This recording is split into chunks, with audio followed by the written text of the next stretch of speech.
Chapter 18. Don't Forget Me.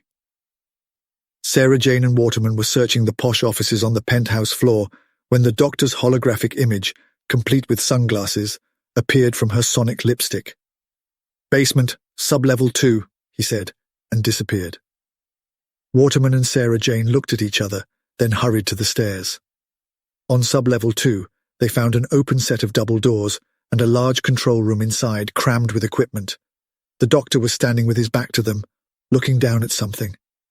Sarah Jane somehow knew what he was looking at and raced forward. The doctor turned and held out his arms to block her. "Don't," he ordered. "Sky!" she cried, running past him. She looked down and saw Sky in what looked like a coffin. She was breathing, but she had been. Sarah Jane turned away quickly and took several deep breaths. "What have they done?" she cried. "They've used every bit of technology possessed by humans, the Centauri, and Time Lords. She's organizing the takeover now," the doctor said. "Where's my TARDIS?" Waterman asked, looking around. "All around us," the doctor said. "Maybe we could reassemble it." "If we had years," Waterman harumphed. "Doctor," Sarah Jane whispered, "how else can we configure our 2 TARDISes into timecone inverters?" the doctor asked. "Doctor," Sarah Jane repeated. "Timecone inverters? Look, I may know my electronics, but a temporal engineer I am not," Waterman countered. "I never would have guessed," the doctor hissed. "Doctor," Sarah Jane said sharply. "Yes," the doctor said, turning toward Sarah Jane. "If you want to undo all this—" "Well," Waterman said, "then why not roll back time?" The doctor's eyes widened as he slapped his forehead. "Operation Golden Age! So simple! I never would have thought of it!" The doctor clasped Sarah Jane's head and kissed her forehead, but the blue sparks erupted between them, sending them flying backwards. Waterman looked in horror, but could do nothing. Suddenly the machinery started to make noise again, slowly at first, then quicker and louder. Lights began to flash on various machines. Waterman ran toward the doctor and helped him up. At first he appeared dazed, but then he saw Sarah Jane. She was lying on the floor, her eyes closed. "Sarah!" the doctor cried, moving as quickly as he could toward her. Waterman stood and looked at the controls. "Doctor!" he cried. "What?" the doctor replied, brushing Sarah Jane's hair out of her face. At least she was still breathing. "Normal time has started again, and this machinery is set to do something in 5 minutes." Suddenly, a young man walked into the room. "Who are you?" he cried, moving back toward an alarm. The doctor stood. "It's me, Luke," he said. "You haven't seen this face before, but it's me, the doctor." Luke paused. "It's been years," he finally said. "I know. I'm sorry," the doctor replied. "Come help me with your mother." "Mum!" Luke cried, and ran toward the doctor.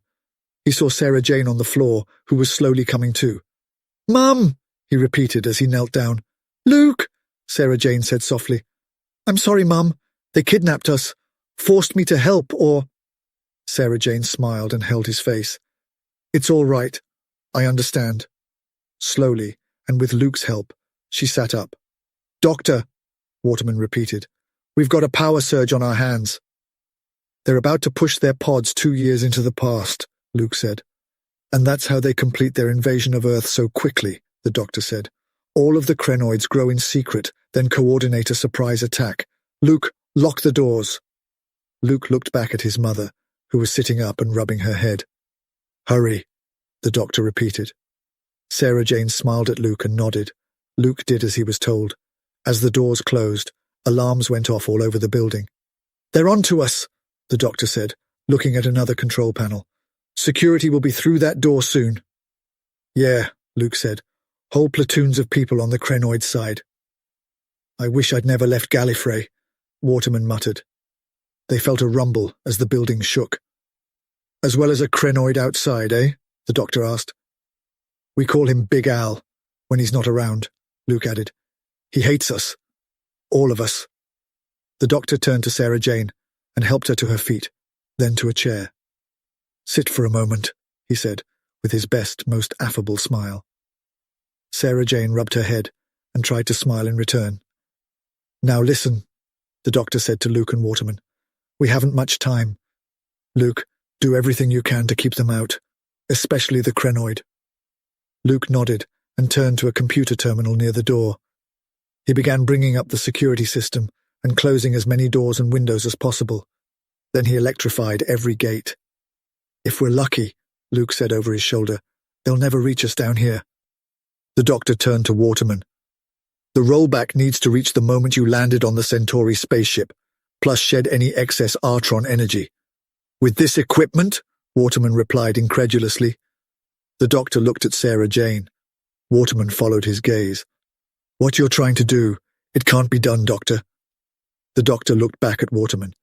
"Please try," he said softly. Waterman nodded.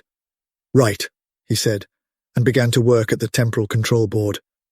"If we can do this quickly," the doctor said, working at the spatial control board, "we can use their energy surge for our purposes, and then none of this will have ever happened." The walls shook again. "It's trying to bring the building down," Luke cried. "Do what you can," the doctor called.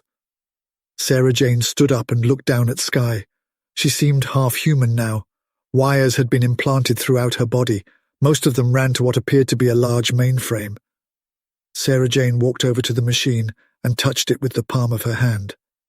"Sky," she whispered. "Are you in there?" There was no answer. She turned and watched the doctor and Waterman work frantically. "I think it's done," Waterman said. "Let me check," the doctor said, racing to a different panel. The room shook, and a deafening roar came from above them. Then a terrible crash. Dust fell from the reinforced concrete ceiling. They all looked up in horror. "It smashed the upper stories of the building," she heard Luke cry, as if from far away.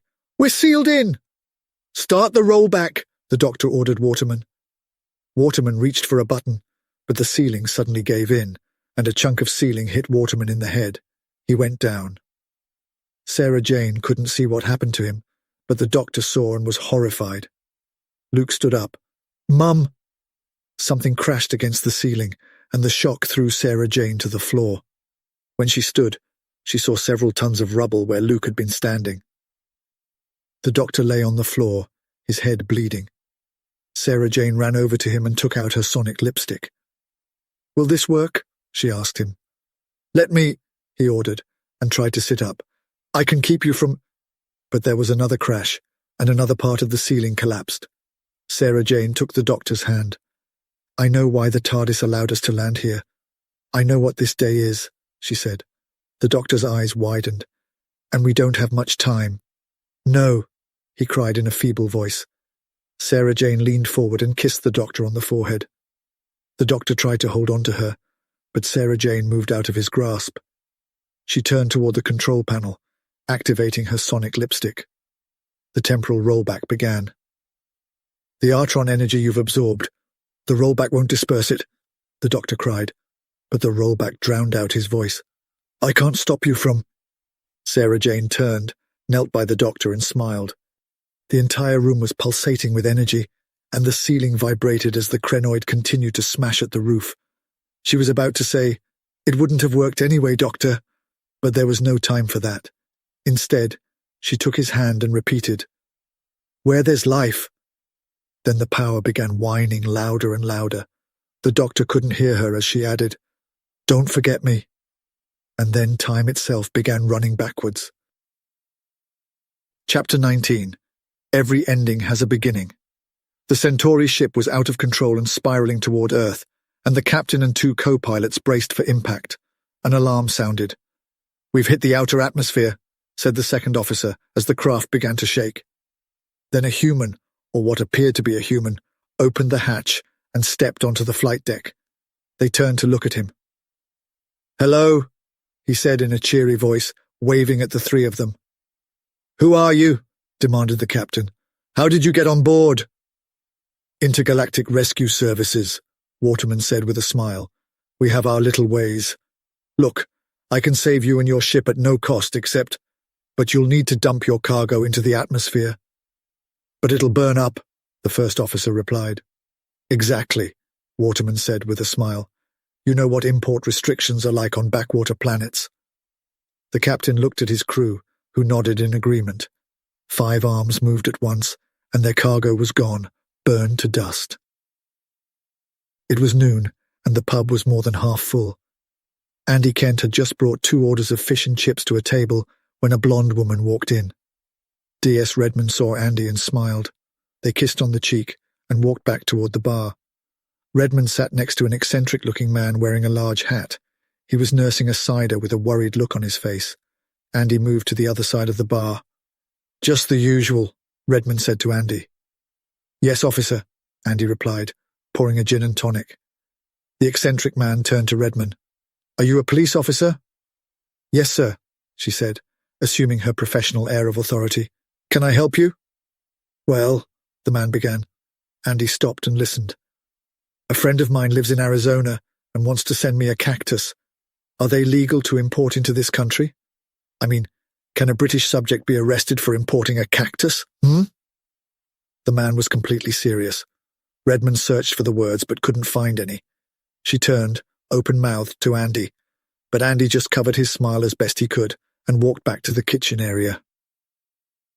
Sarah Jane was back in her home in Bannerman Road. She tried to remember what day it was, but her head was splitting. No one was home anyway, but at least there were no aliens to deal with, for once. She felt tired, but she couldn't remember why. It was a good day, she thought. Rani and Sky had made their flight to America to meet Maria and her dad. Clyde was working in London with a publishing house on his comic book. Luke was at university and ready to turn the world upside down with 0-point energy. "A good day," she repeated, smiling. Her head was spinning now, so she lay down on the settee. She fell asleep as soon as her head hit the pillow. She dreamed that Clyde and Rani had just rushed in to announce their engagement, that Luke was explaining his dissertation to her, and that Sky was dancing through the house as if there was no tomorrow. No tomorrow. What a silly thought. Sarah Jane laughed and waved her family goodbye as they left for adventures of their own, and then a blue light began to shine within the room. She turned. It appeared to be coming from the fireplace, but it was so bright she couldn't see the house anymore. Then she began to see people moving inside the light, which no longer hurt her eyes. She heard talking and laughing, and one of the figures began walking toward her, holding her arms wide. "Sarah Jane, darling," she said. "Aunt Lavinia?" Sarah Jane asked. Sarah Jane smiled and stepped forward, slipping away into the light. Geeta and Haresh crossed the street towards Sarah Jane's house. Geeta was holding a pie and speaking quickly to her husband. "Well, she's an empty nester now, isn't she?" "Of course not. It's only for 2 weeks," he replied, "and she knows how to keep herself busy." They arrived at the door, and Haresh rang the bell. After a moment the door opened, revealing a grey-haired man wearing a suit that was completely out of fashion. He didn't say anything. He just stared at them. "Hello," Geeta said a little too cheerfully. "We're here to see Sarah Jane." Geeta began peeking around the man to see what she could see. The man didn't reply. "I'm sorry, but who are you?" Haresh asked. "Miss Smith's doctor," he replied in a grim Scots accent. "You'd better call 999. There was a terrible silent pause. "What?" Geeta finally replied. "Please," the doctor said. Geeta dropped the pie, pushed her way past the doctor and ran into the house. The doctor nodded to Haresh, who pulled his cell phone from his pocket. The doctor stepped aside, allowing Haresh to enter. He found his wife kneeling beside Sarah Jane, holding her hand as she lay still and silent on the settee. When the police arrived, the grey-haired man was gone. They searched the house and thought they heard something in the attic, but all they found was a fireplace and Sarah's workstation. Chapter 20. Unit Report, Excerpt 3. It was Sarah Jane Smith's sacrifice that ended the second Crenoid invasion. The stranded Centauri were able to contact their homeworld and arrange for a pickup. UNIT made sure that the rescue ship went undetected by the governments of both South and North America. Father Waterman hasn't been seen again. Presumably, he survived the crash and has left Earth for good. This report is due in part to the cooperation of members of Torchwood, who, for reasons unknown, remember the second Crenoid invasion, despite the rollback of time. This information was provided in exchange for allowing Torchwood to visit each Osterhagen site to verify that all nuclear weapons have been removed. For details about other sources of this report, reference Black Archive. As per usual practice, we await the doctor's return in his own way, in his own time.